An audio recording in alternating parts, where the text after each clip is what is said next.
Colin Powell est décédé à l'hôpital Walter Reed, situé dans la banlieue de Washington, où sont souvent soignés les présidents américains. S'exprimant lors d'une visite à Tbilissi en Géorgie, Lloyd Austin, le secrétaire américain à la Défense, a rendu hommage à Colin Powell, le qualifiant d'ami personnel et mentor. Le monde a perdu l'un des plus grands dirigeants que nous ayons jamais vus. Alma a perdu un mari formidable et la famille a perdu un père formidable. Et j'ai perdu un ami personnel et un mentor formidable. Il a été mon mentor pendant plusieurs années.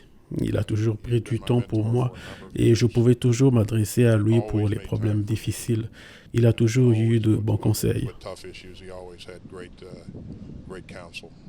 Colin Powell démontre des qualités qui feront de lui un grand représentant de tout le peuple de ce pays, avait déclaré George W. Bush en annonçant la nomination de Powell au poste de secrétaire d'État en 2000. Powell a été le premier Afro-Américain à avoir occupé le poste de chef d'état-major des armées avant de devenir chef de la diplomatie américaine sous la présidence républicaine de George W. Bush. Le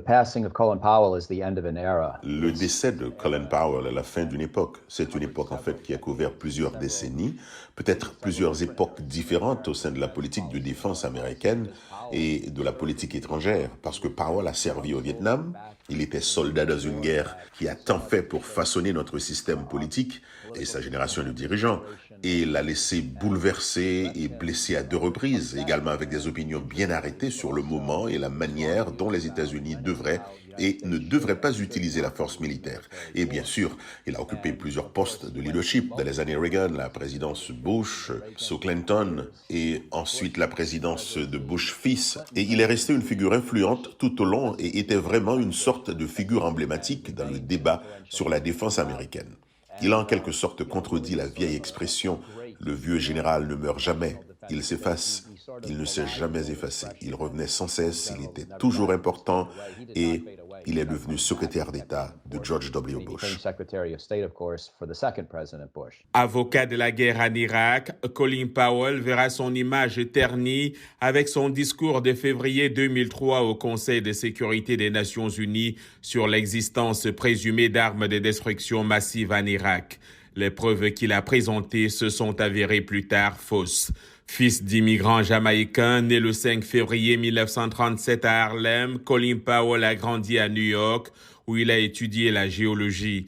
Le général 4 étoiles à la retraite a servi 4 présidents et a fait sa réputation d'homme d'honneur éloigné de la mêlée politique. Il se considérait pour autant comme un républicain libéral. Il a soutenu les candidatures à la présidence de Barack Obama, Hillary Clinton et de Joe Biden.